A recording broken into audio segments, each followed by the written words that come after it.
Hello दोस्तों, कैसे हैं आप सब। आज हम बात करेंगे एक इंटरेस्टिंग टॉपिक के बारे में जो कि है डिबेट। जी हाँ, डिबेट कंपटीशन में हिस्सा लेना बहुत ही अच्छा लगता है ना। हम स्टेज के ऊपर चढ़ते हैं, लोग हमें ध्यान से देखते हैं। जब हम अपना बात पूरा करके नीचे उतरते हैं तो तालियां बजती है। कितना अच्छा लगता है।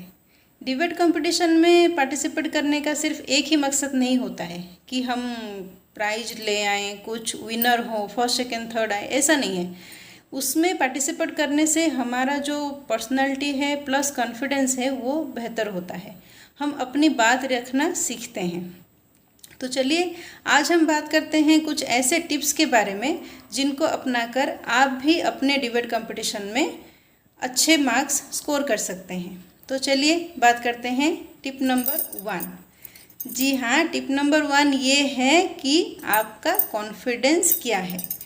आपका कॉन्फिडेंस कितना है ये बहुत ज़रूरी है। आपके पॉइंट्स कितने भी अच्छे हों, लेकिन अगर आपका कॉन्फिडेंस लेवल ज़्यादा नहीं है ना, अच्छे से आप अपनी बात रिप्रेजेंट नहीं कर सकते, बोल नहीं सकते, तो लोगों को आपका पॉइंट कितने भी आपने अच्छे पॉइंट्स कलेक्ट किए हुए हों, लेकिन उसका वैल्यू जो है वो कम हो जाएगा। लोगों को वो इतना अट्रैक्टिव नहीं लगेगा, आपके पॉइंट्स माइनस हो जाएंगे। तो पहली चीज़ है कॉन्फिडेंस। वो कॉन्फिडेंस आपको कैसा लाना है। आप अपने दोस्तों के सामने, मिरर के सामने, घर के फैमिली मेम्बर्स, अपने मम्मी के सामने आप अच्छे से बार बार जो भी आपका स्क्रिप्ट है आपने रेडी किया हुआ है उसको आप अच्छे से बोलें, वो भी अच्छे स्टाइल के साथ, तब आपका कॉन्फिडेंस बूस्ट होता है। टिप नंबर 2 ये है कि आप जो भी बात बोलते हैं, अपनी जो स्क्रिप्ट आप तैयार करे हैं, आपने बोला है, आपको बिल्कुल गूगल करके और फिर उसको कॉपी नहीं करना है, फिर वो अच्छा नहीं लगेगा।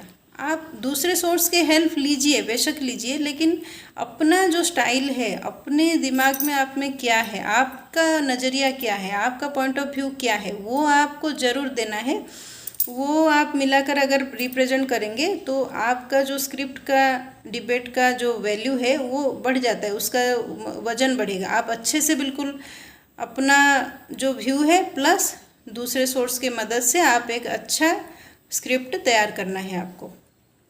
टिप नंबर 3, आप जो भी चीज़ बोलें, जो भी आप बोले, उसमें आपको करंट सिचुएशन में, सोसाइटी में उसके रिलेटेड करंट इश्यूज जो भी है, मेरिट, डीमेरिट, प्लस माइनस जो भी है, उसको आपको अलग से रिप्रेजेंट करना है। उसी के बीच आप करंट न्यूज़ के बारे में, जैसे कि आप बोल सकते हैं कि अभी हम आज की बात करें तो ऐसा है वैसा है, इस तरीके से कुछ उस चीज़ को जोर देते हुए आपको बोलना है, तब वो ज़्यादा अट्रैक्टिव लगेगा और लोगों में ज़्यादा वो नोटिस होगा वो चीज़। ठीक है, जब भी आप बोलें तो आप एक ही जगह पे ऐसे नज़र जमा के नहीं आपको रखना है, आपको इधर उधर देखना है और बोलना है, ताकि अच्छा लगेगा। वो जब भी कोई अगर डिबेट देता है, स्पीच देता है स्टेज के ऊपर, हम देखते हैं ना वो सबको एड्रेस करता हुआ बोलता है, ऐसे एक ही जगह पर स्टैचू होकर नहीं बोलता है, वो अच्छा नहीं लगता है, वो बॉडी लैंग्वेज आपका सही नहीं माना जाएगा। तो आप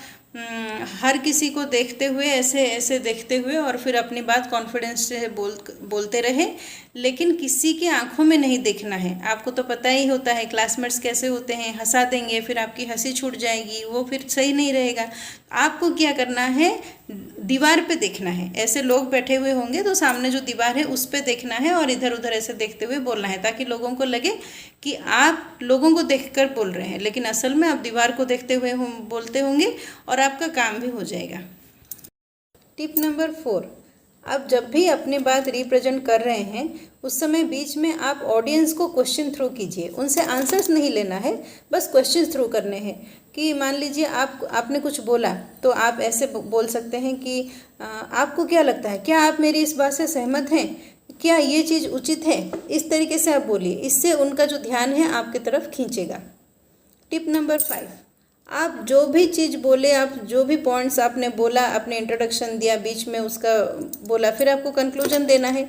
जब भी आप कंक्लूजन देते हैं तब अपनी लिखी हुई या फिर कोई कवि के लिखी हुई कुछ अच्छे पंक्तियाँ या कुछ लाइंस आपको आखिर में बोलना है।